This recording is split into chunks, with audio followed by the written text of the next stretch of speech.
Welcome back, welcome back. Welcome back again. I love talking about this amazing body that we've been given. And I think it's a tragedy that so many people are not well. I think it's a tragedy that it's probably one of the most neglected forms of education is knowing about the human body. I'd like to quote a paragraph from an old book because it is said so well. Transgression of physical law is transgression of the moral law, because God is as truly the author of the physical law as he is of the moral law. He has written his law with his own finger on every nerve, every muscle, every faculty with which we have been entrusted. And every misuse of any part of our organism is a violation of that law. All should become intelligent as to the human frame and how to keep it in the condition necessary to do the work of the Lord. The relation that exists between the physical organism and the spiritual life is one of the most important branches of education, and I'd like to suggest one of the most neglected. The physical organism should be carefully preserved and developed, that through humanity the divine nature might be revealed in all of its fullness. That's taken from a little book called Christ Objects Lesson, page 347. And I believe that's why you are here this afternoon, is to find out about this amazing body that we live in. And in the first lecture, we went way down into the very nucleus of the cell, where we looked at the DNA, we looked at the DNA's role in the running of the human body, and also the DNA's role in disease. We looked at how genetics loads the gun, but it is lifestyle that pulls the trigger. We also finished by looking at the true role that microorganisms play on planet Earth. And now I'd like to go a little bit more inside the human body. And I'd like to have a look at the role they play on the inside workings of the human body. And I'm going to go inside the gut. When we were in utero, our gut was sterile. That means there were no microbes in our gut. And when we were born, we were literally showered with our mother's microorganisms. On the show The Gut Reaction, and Catalyst put that on, there was an obstetrician that was being interviewed, and he said, I always thought God made a mistake putting the birth canal and the anus so close. Because when that baby comes out the birth canal, we don't want it to go anywhere near what's coming out of the anus.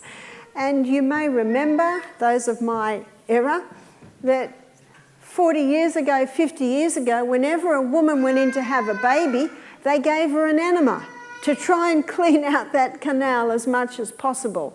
But they don't do that anymore. Notice what this obstetrician said. I always thought God made a mistake, but he said, I now know it's a perfect design. Because when the baby's head is crowning and the birth canal stretches open, that other orifice stretches open. And when the baby's skin hits the air, the baby goes, that first breath is laden with all the microbes that are coming out of the anus. Notice what he said? Perfect design. And I think we all know God does not make mistakes. And when the baby breathes in those microbes, it actually forms a thick turf wall covering the lining of the gastrointestinal tract. And that thick turf wall is made up of Lactobacillus acidophilus, bifidus bacterium. They are the two permanent bacteria. And all the others, which are basically there's a jungle down there, are made from those two permanent. What role do these microbes play in the gastrointestinal tract? They are responsible for the final breakdown of our food. These microbes are responsible for the absorption of our food. You see, our gastrointestinal tract is a very interesting part of the body because it's a hollow tube. And anything that goes in there is not part of you or me till it gets broken down to tiny substances and then absorbed into the blood. Then it becomes part of you and me. The Bible says the life of the flesh is in the blood. The blood is the carrier. The blood carries all the nutrients to the inside workings of the cell. That's why I call the inside workings of the cell, I call that the CBD, the central business district of the human body. So let's get back to the microbes. Those microbes also protect. They play a role in protecting the blood. So the blood basically is all through this little villi. And this is the gut here. So can you see that this thick turf wall, it protects the blood from any harmful microbes that might be in the gut. But those microbes play another role. They are responsible for nourishing the cells that line the gastrointestinal tract. Are you starting to see that rather than being the enemy, these microbes are an integral part of life on planet Earth? And Antoine Bouchon, he did an experiment one day. He got a dead cat and he wrapped it in an airtight container.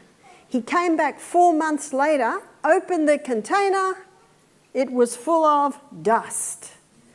Now in the bush, if say a kookaburra dies, then the dung beetles come up, the worms come up, the crow will have a peck and a dingo will have a peck, and the maggots from the blowflies. All of these things help to speed up the breakdown. But this is an airtight container. No magpies, no dingoes, no blowflies, no dung beetles, no worms. What brought the cat in the airtight container back to dust? The microorganisms that were an integral part of living, running cat, upon death of the organism, and the ultimate damage is death, they had to take their suit of clothes off, so to speak, put their rubber gloves and apron on and become the clean-up team. As the environment changed, the exterminators. As the environment changed, the undertakers, till eventually cat is now dust. It's a cycle of life. In fact, look at an egg. Say mother hen sitting on 10 chickens. I come along, pick up an egg, shake it violently, put it back under mother hen. I come back 2.5 weeks later, I hear chirp chirp, little chickens are breaking out of the egg. What happened to the egg I shook? Mother hen, if you watch, she'll boot it out of the nest with her little foot, her little claw. You see there's a bad smell coming out of that egg. What's caused the bad smell? When I shook that egg, I caused massive cell damage.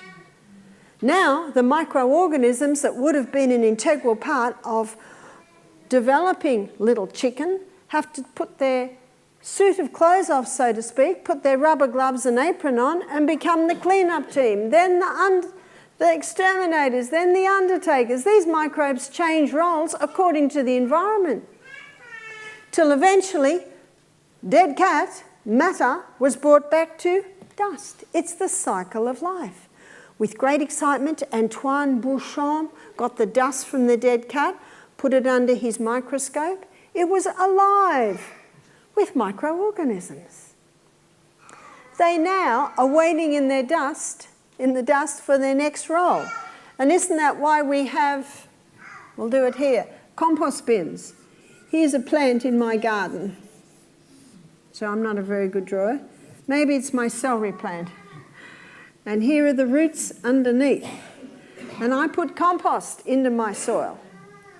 And when I put compost in my soil, what am I putting into my soil? Microorganisms. Now they play another role. They are responsible for the breakdown of the minerals and the heavy metals. They are responsible for the absorption of the nutrients into the plant. They are responsible for protecting that plant against any harmful pathogens. They are responsible for the nourishment of the plant. And the plant knows that it needs them, so 50% of the fuel that it makes from photosynthesis, it sends back down to the roots to feed the microbes. Beautiful illustration of taking only to give again. Did you know that's the law of life? Taking only to give again. And the law of service is written on every plant in nature. Plants take only to give again. Humans could learn much lessons from the plant life. That same process is happening in our gastrointestinal tract. Those microbes are responsible for the final breakdown of our food, the absorption of our food, the protection of our blood against harmful pathogens for the nourishment of those cells. Hippocrates said, all disease begins in the gut. Isn't it amazing that when a doctor graduates, he takes the Hippocratical oath? But they only spend several hours on nutrition and they don't spend a lot of time on this. They learn a lot on anatomy and physiology, but not how to apply it to the health of the human body. There are doctors that know nutrition, absolutely, but they've usually done their own study into that area.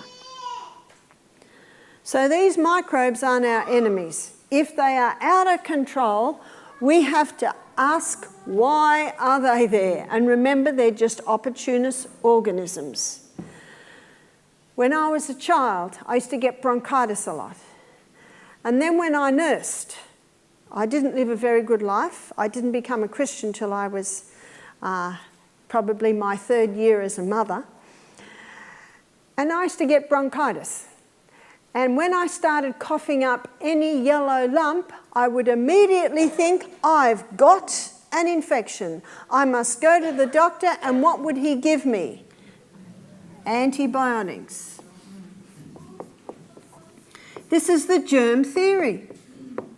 It's so much easier to think a germ came in and caused what was happening in my lungs rather than too many late nights and not living right. Can you see it's not me, it's the germ.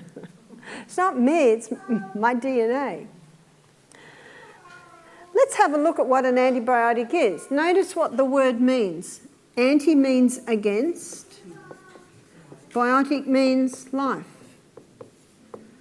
Now, if we're living organisms, we have to get away from the kill mentality, because anything that has the ability to kill small organisms has the potential to kill the large. And what are we? We're the large. Let me tell you how the antibiotic was discovered. 1929, Alexander Fleming is growing bacteria in flasks in his laboratory. He comes in one morning and they're all dead. And he knew Newton's third law of motion. To every action there's an equal and an opposite reaction. Why has my bacteria died? He looked around, he began to investigate. Nothing in the laboratory indicated it might have killed it.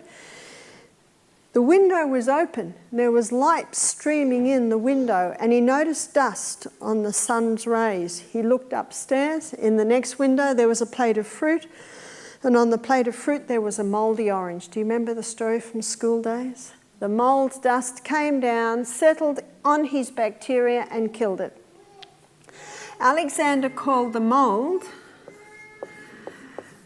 penicillium. Alexander Fleming called the mould waste. Now the mould waste is more toxic than the mould. You see, that's the dust that came and landed on his bacteria. He called the mould waste penicillic acid. And penicillic acid is the penicillin that we know today. And penicillic acid, or penicillin, has saved the lives of probably millions. And it will continue. But we have a problem today, and that is the overuse of the antibiotic and the inability of the physician to ask why. So when I'm 19 and I go to the doctor, he should have said to me, are you having early nights? Are you drinking enough water? What are you doing? Now, if he'd done that to me, I probably would have got up and went, I'm going to find another doctor that's going to just write me a script. And this is why Pasteur's theory was so much more popular than Antoine Béchamp. 6 times professor, this man. Because Antoine Béchamp said germs don't cause disease, they're the result. They're just opportunist organisms. Florence Nightingale cleaned up that hospital so much that there was nowhere for the bacteria to live. There was no food for it. A year ago, I read a Time magazine article on TB. And this journalist followed a health worker through these little villages in TB, drug-resistant TB. There were a few people that had drug-resistant TB. They weren't responding to the medication. So the journalist followed the health worker coming to the village. On the side of the path, the goats were pulling the rubbish all over the path. Note. Came closer to the little house where the man with drug-resistant TB was. Opposite, there was a red metal hut, Coca-Cola, selling Coca-Cola and sugar biscuits. Note. She went to the hut, and the dirty cloth that was the door, she pulled aside. The stench nearly overwhelmed her. She walked inside the hut. On a dirt floor lay the man with drug-resistant TB. I read it, I thought, does anyone else see this? What's the use of the medication if there's filth everywhere for these microbes to live in? What's the point of the medication? The man's so sick he can't dig his crop, so he'll just eat the sweet biscuits and the Coca-Cola from the red hut. I said, have we gone mad? Don't we see this anymore? Why are they there? This was a year ago, Time magazine. To date, 1.5 million different molds, yeasts and fungus have been documented. My husband is my biggest critic, and I'm glad, because if I pass him, I'll pass anyone. He said to me, Barbara, I don't believe you. 1.5 million is a lot. I said, well, that's what I have read. He came back to me half an hour later, he said, 1.5 to 5 million. And of that 1.5 million, 1,000 of these mould wastes are known to cause disease in mankind. The link between mould, fungus and disease today is big, to the point of linking it with cancer. I have a book in my library by an Italian oncologist named Dr. Tullio Simoncini, and the book's title is Cancer is a Fungus. That's pretty clear, isn't it? He's been getting 90% success rate by injecting straight into the cancer sodium bicarbonate solution. You see, cancer, fungus love an acid environment. And sodium bicarbonate is your ultimate alkalizer. In fact, the lining of our stomach releases sodium bicarb, so that when the hydrochloric acid comes through the wall, if it does, it's neutralized so it won't eat the lining of our stomach. And our pancreas releases sodium bicarbonate, so that if there's still acid mixed with our food when it gets into our duodenum, the pancreas releases sodium bicarb to neutralize that. So it's a naturally occurring part of the body. But notice those two roles, it is used to alkalize, to neutralize. And so Dr. Tullio Simoncini, he injects it straight into the cancer and it immediately neutralizes the area. I have another book by Professor Constantini. He's former head of the World Health Organization Department of Mycology. Now, the Department of Mycology is the department that studies mold. Myco is the medical term for a mold waste. So mycotoxin, basically mold waste. What's a toxin? It is a poison. Do you know the fumes coming off from these are pretty toxic? I think we know that, don't we? And I have written a book on this subject. It's called Self-Heal by Design, because I find that many people are unaware of these links. I probably spent nearly $5,000 getting my resource books because these people have done all the research, so I just quoted them in my book. This is Professor Constantini, the former head of the World Health Organization, Department of Mycology. Some of his books, he quotes 30,000 research papers showing the link between cancer and fungus. Just put cancer and fungus into the YouTube and you will see what it comes up with. There's a strong link between there. Some say, Barbara, you can't blame fungus for everything. Well, it certainly is a part of causing disease, but the question needs to be asked why it is there. It can be there for various reasons. When you realise it's an opportunist organism, when you realise that in the soil it breaks down the heavy metals and the minerals in the soil and makes them available for the plants. So if a person has mercury fillings in their mouth, can you see that can be a ground for fungus to be growing? If a person has had a lot of chemical exposure, that can be a ground for fungus to grow. If a person is eating a high sugar diet, that can be a ground. Can you see there are many areas? That's why the detective hat has to be put on.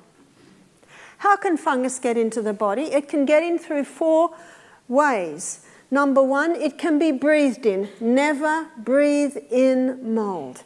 If there is a mouldy orange in your fruit bowl, put the mask on, put the gloves on, or get tongs, pick it up. There's a toxic poison.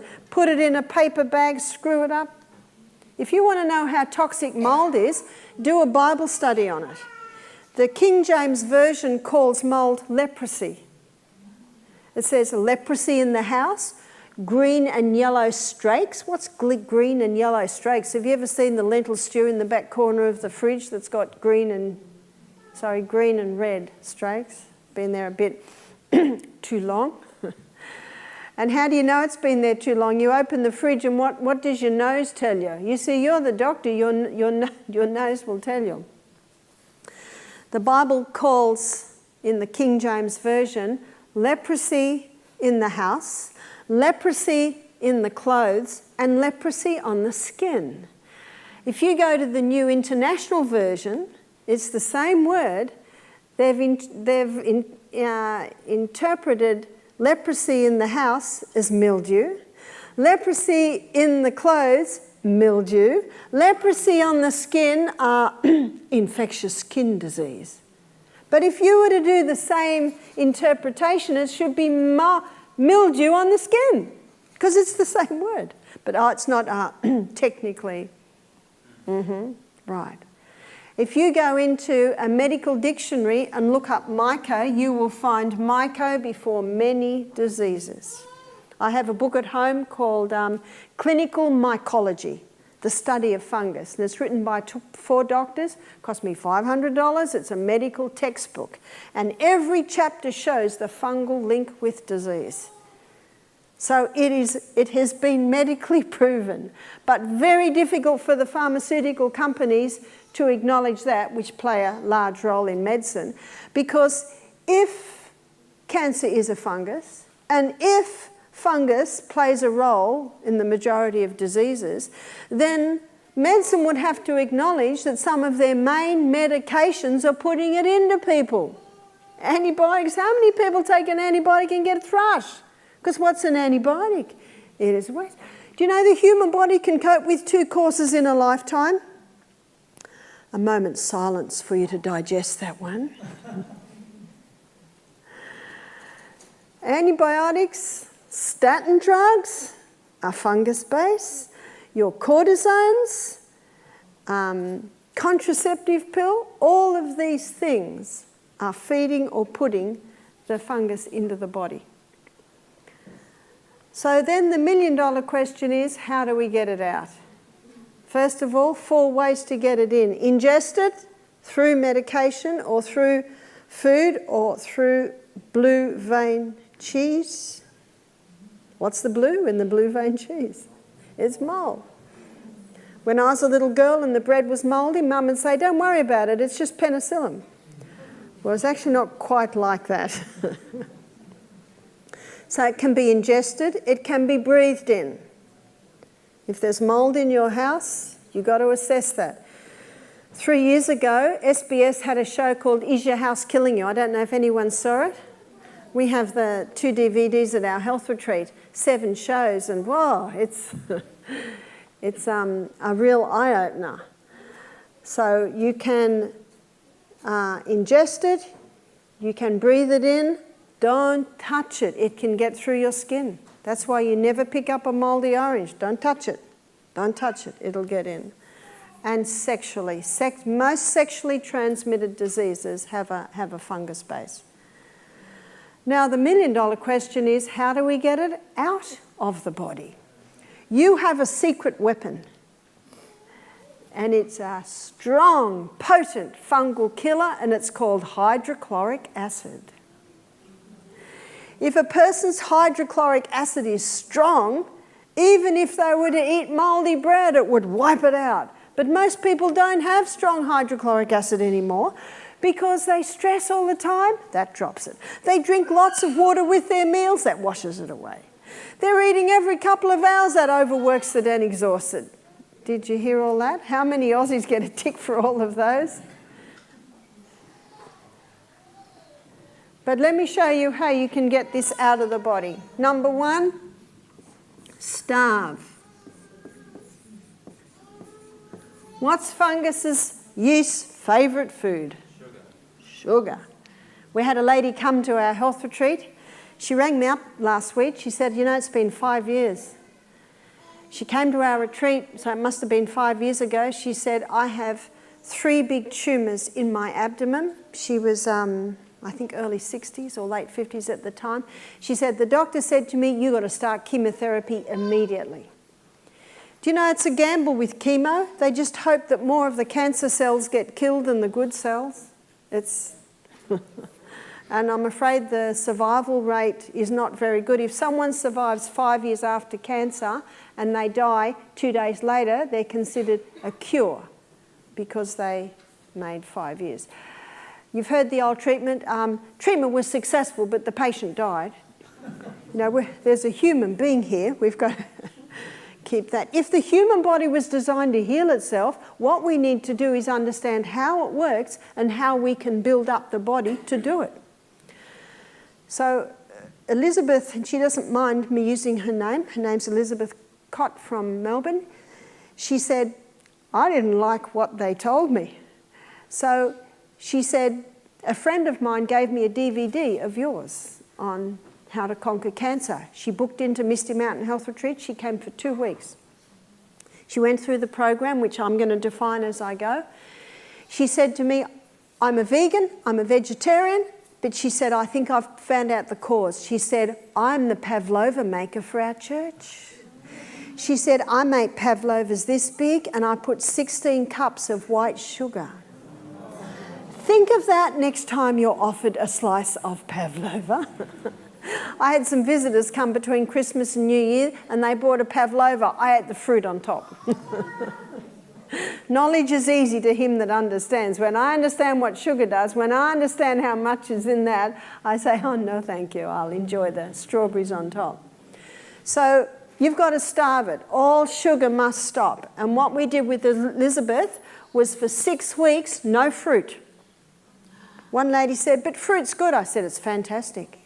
But cancer cells consume glucose at 15 times the rate of any other cell. And as Doug Kaufman in his book, The Germ That Causes Cancer, he said when you deprive cancer cells of glucose, they self-destruct. So no fruit for 6 weeks, not forever. No fruit for 6 weeks. Very low carbohydrate, because many carbohydrates break down very quickly to sugar. Absolutely no wheat. It breaks down incredibly fast to sugar. Also, you have to check the house, that there's no mould in the house.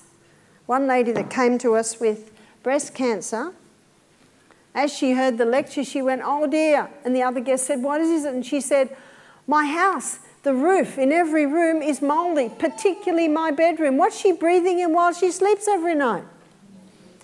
She said, there was this damp sawdust in my roof from the sawmill nearby, and there was a bit of a leak, and then the bats, you know, that insulate, what are they called? Bricks or something made out of fluff, pink bats. They were put on top, so they further insulated it. And where does mould love to live? Warm, damp areas with no air in there.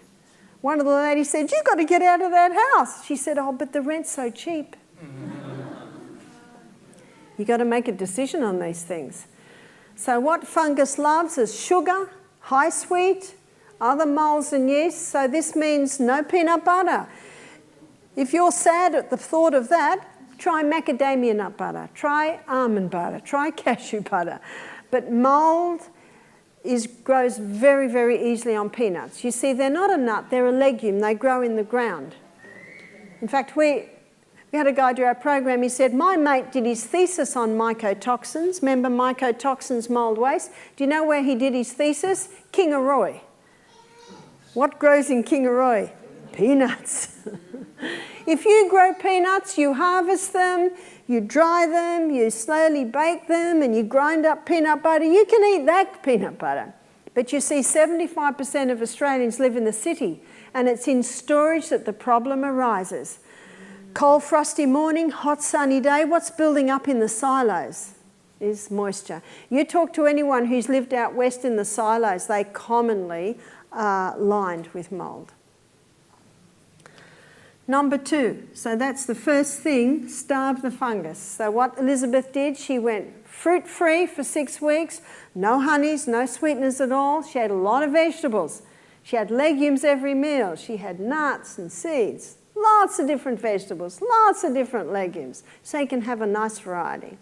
In fact, she's a beautiful cook, so she took her cooking skills from the pavlova to the legumes. In fact, she's Polish. She makes beautiful Polish food now, but instead of butter, she uses coconut oil or olive oil, and instead of cream, she uses coconut cream. So she's just replaced the not-so-goods with the really goods, and her food is amazing. God gave us taste buds for a reason.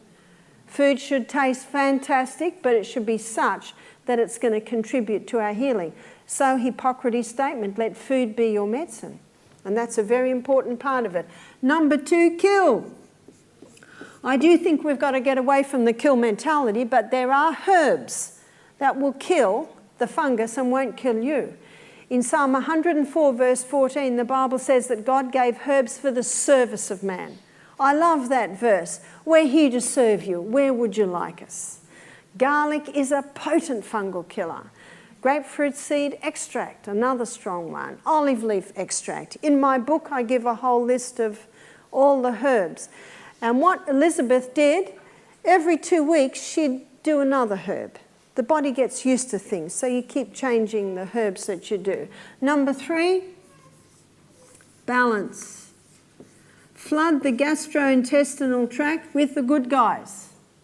What are the good guys? There's your probiotic that line the gut.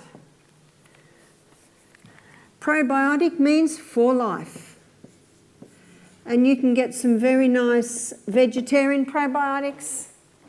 So if someone comes to us wanting help with cancer, we'll put them on a double dose. Best time is 3/4 of an hour before breakfast, because it goes way down to the lining of the gut. If you take it with the meal, the hydrochloric acid can wipe it out a bit. We want it early to go down. Number 4, alkalize.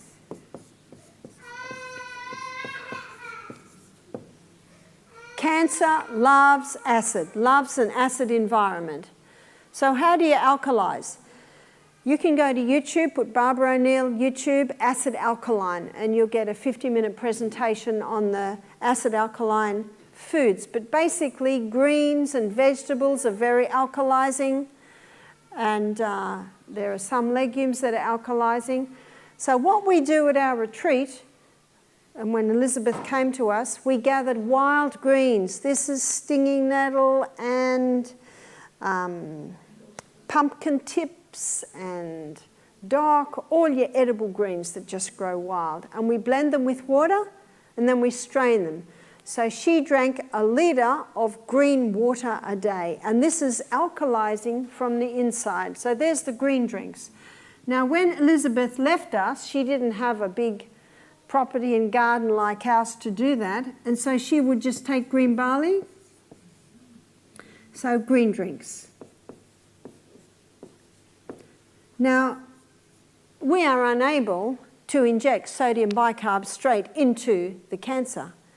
And so we do the next best, and I actually think it's even more effective, is we wrapped Elizabeth in sodium bicarbonate hot wet towels. We get 2 kilos of sodium bicarb, 5 litres of hot water with a little lemon in it, put the towels in, ring it round, and then we'd wrap one leg and another leg, the torso, and we wrap her whole body up in blankets and shower curtains, and we would leave her for 1 hour. So can you see what's happening?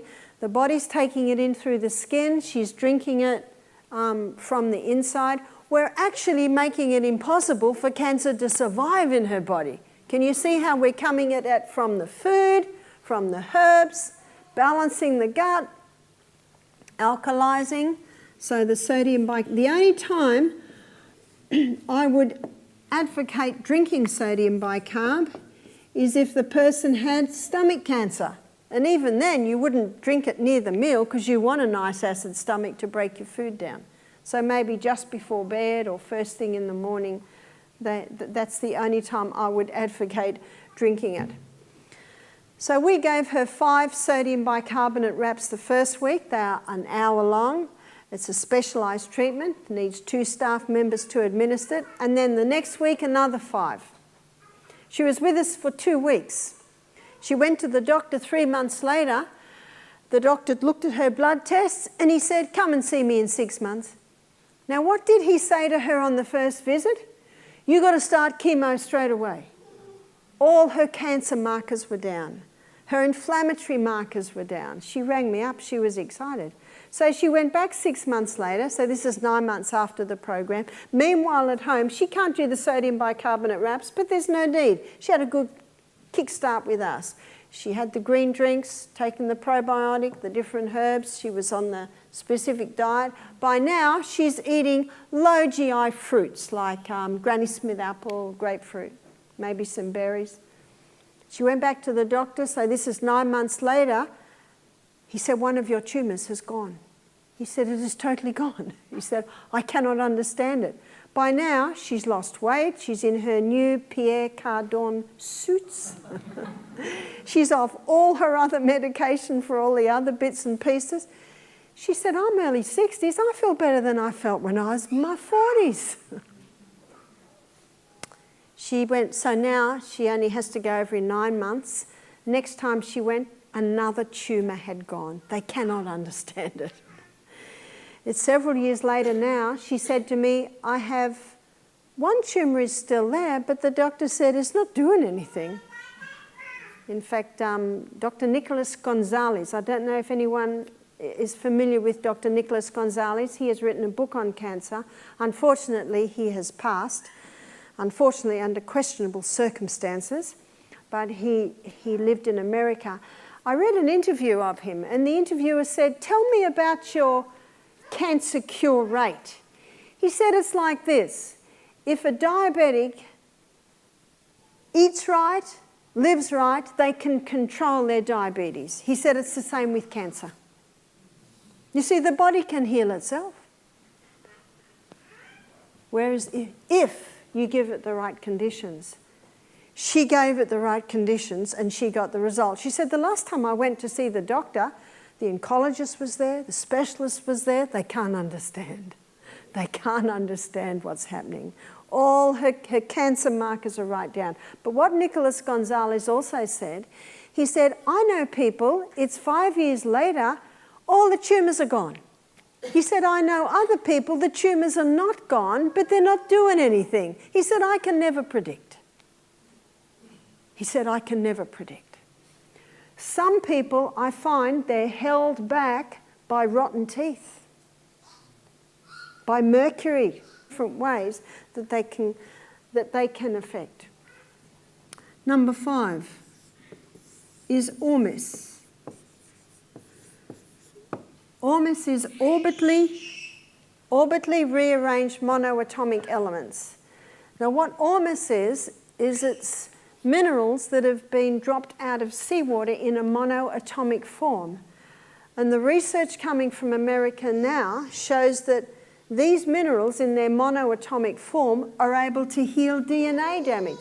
So now we get back to what can heal the damage in the DNA, and that are these minerals. In his book, The Calcium Lie, Dr. Robert Thompson, basically his whole book is on minerals. And he suggests that to get your mineral content up, definitely organics, definitely dark greens, but to buy the Celtic salt, because the Celtic salt has 82 minerals in it. Seawater has 92 minerals. He says before every glass of water, put a crystal of Celtic salt on your tongue and drink that glass of water down. He said all that will do is replace the minerals from yesterday. So now we're getting back to the importance of minerals. But ormus is minerals in a monoatomic form. So that's one step more, showing their ability to heal the DNA damage. So what we did with is Elizabeth, we started her on 5 drops in the morning of the ormus. Every week, increase a drop. And at the 16th week, she was up to 16 drops, which is a teaspoon, and now she still takes that as a maintenance dose. In fact, a lot of farmers are using ormus now in their garden because it can feed the plants and give incredible growth. Is it that simple? Do you know it is? And we have seen some incredible turnarounds, like Elizabeth's story. I'll tell you another story which is also very interesting. And this man's name was Alan, and he was in his mid-70s, and he said to me, because he came to do our program, he said, I have a cancer tumour on my liver. I also have some cysts on my liver. And so we put him on this program. I talked to him a few months later. I said, how are you going? How are you finding the diet? He said, I love it. I'm alive. 4 months later, he came to see me. He said, I used to drag myself out of bed in the morning. He said, now I leap out of bed. This guy's in his mid-70s. He was a vegetarian. He was a vegan. But you know what he loved? Peanut butter. You know what else he loved? Sugar. He loved sugar, biscuits. So the sugar and the wheats, I guess it's a similar thing to Elizabeth, where, you know, the sugar was feeding it. He said, a few amazing things are happening. He said, I've always had fungus toenails. They're growing through clear. He said, I've had a lump in my sternum for a while. He said, it's gone. He said, I had a lump in my testes. He said, it's gone. All these other things are clearing up. He said, it's like I've got a new lease on life. It's at this point most people are in danger because they feel they can just do whatever they want. Now, this man stayed eating well, but he did some staining work in an old church, and it was very, very toxic, the stain that he used, and he went down very quickly. And when he rang me, unfortunately, tumours had risen in his colon, and it blocked up his colon, and unfortunately, he did not live long after that. So it's a very sad story. One wonders if he'd still be with us if he hadn't been exposed to those strong chemicals in that stainer. When someone has a serious illness, it takes serious steps to turn it around. And even once it's turned around, they must now be cautious. Now, Elizabeth Cott, she's giving little health lectures, she's giving cooking classes. In fact, she is an incredible testimony of this amazing body that we live in and its ability to heal itself. So when someone rings me and they have cancer, this is what I say to them. I say to them, I have seen incredible turnarounds. In fact, some people that I wondered if they would make it have. Sometimes I've seen 3 months go into 6 years, and sometimes I've seen the last days made more comfortable. And we have had a few people that have passed. When they came to us, it was at quite a advanced stage. And sometimes in an advanced stage, it's very difficult for them to do everything you've got to do to get a turnaround. But for those who have passed, their family always get back to us and say, thank you so much, because at least the last days were made more comfortable. So at every step, as you can see, it's always a plus. I can never predict the outcome. But what I say to people, there's one thing I can promise you, we're going to give it our best shot. We're going to do all that we can. And there is a God in heaven that is interested in our healing and wants us to heal. But we do not know his plans in our life. There's a verse in Ezekiel 36:36, so that's an easy one to remember. Ezekiel 36:36. It says that the heathen that are left round about might know that I, the Lord God, build the ruined places and plant again that which was desolate, for I, the Lord God, hath spoken it, and I will do it. That is a beautiful verse that you can claim. And God gave us those promises to claim. So no matter what the stage, I think God does want us to give it our best shot. Now, with some women, especially with breast cancer, I'll put this added sideline onto it. With breast cancer, there's a definite hormonal imbalance there, because if there's not a hormonal imbalance, these growths cannot develop in the reproductive organs. So in that situation, and also men with prostate cancer, there needs to be a hormone balancing cream applied. And there is a cream called the Anna's Wild Yam Cream, and it will balance the hormones. If you put Barbara O'Neill hormones into YouTube, you can watch that lecture. So say a woman has breast cancer, and we've seen a few turnarounds with this, they implement the list that I have here. They also apply the Anna's Wild Yam Cream, which will balance the hormone. You see, the pill especially, it causes estrogen to rise. And estrogen, the Cancer Foundation have issued a warning, estrogen is a known human carcinogen. So taking something like the Anna's Wild Yam Cream boosts progesterone, which gets estrogen down. And also with something like breast cancer, castor oil compresses. Castor oil penetrates very, very deep into the body, and wearing a castor oil compress can help to break up the tumour in the breast. So you can see with different types of cancer, there might be little bits of fine-tuning on special poultices or water treatments or herbs. But what I have shown you here is the basic guideline that we use to help people to conquer cancer, because the human body was designed to heal itself, and it will if you give it the right conditions. I have a few minutes to answer questions, if there are any questions. Yes? Spirulina. Spirulina. Would you recommend spirulina? Can we recommend spirulina? Spirulina is a green, and when someone goes home and does green drinks at home, they may use chlorophyll, they may use spirulina, they may use green barley, they may... Any contraindications with spirulina? Is there any contraindications with spirulina? No, there is not. Thank you very much. No, so that's, remember, it's chlorophyll. Chlorophyll is one of the most potent blood and tissue cleansers in the body. I can repeat the question, yeah? Soy.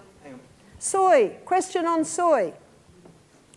My girlfriend did a thesis on soy, and this is her one-line answer. God made soy good, man mucked it up. You must agree that soy has been used for centuries all through Asia with no detrimental effects. So when soy's been genetically modified and when soy has been grown with herbicides and insecticides, it is a dangerous product. In Australia, soy is not genetically modified yet. But if you buy tofu, make sure it's organic, because if an organic farmer uses genetically modified seed, he loses his status. Some say, what about soy milk? Well, I don't believe we should be drinking milk because we're weaned. We've got teeth. We eat food. So I personally don't use milk at all. Yes? What about bicarbonate? What about bicarbonate soda? Now, we are warned... Drinking it, not there is a it. problem of putting sodium bicarbonate into cakes, You have probably heard that, because, or just when you wake up, because you want an acid stomach to break down your food, so it has to be taken between meals. It will not alkalize the tissues like the green drinks will. Sodium bicarbonate only alkalizes what it touches. Yeah? So are the greens good for leukemia? Pardon? The greens, are they good for leukemia? Yes, greens are excellent for leukemia. Let me show you something about greens. I'll head over here. Here is the molecular structure of human blood. Here is the molecular structure of plant blood, which is chlorophyll. Almost looks identical, doesn't it? Except for the middle molecule. The middle molecule on human blood is iron, and the middle molecule on plant blood is magnesium. So very similar to human blood is the chlorophyll.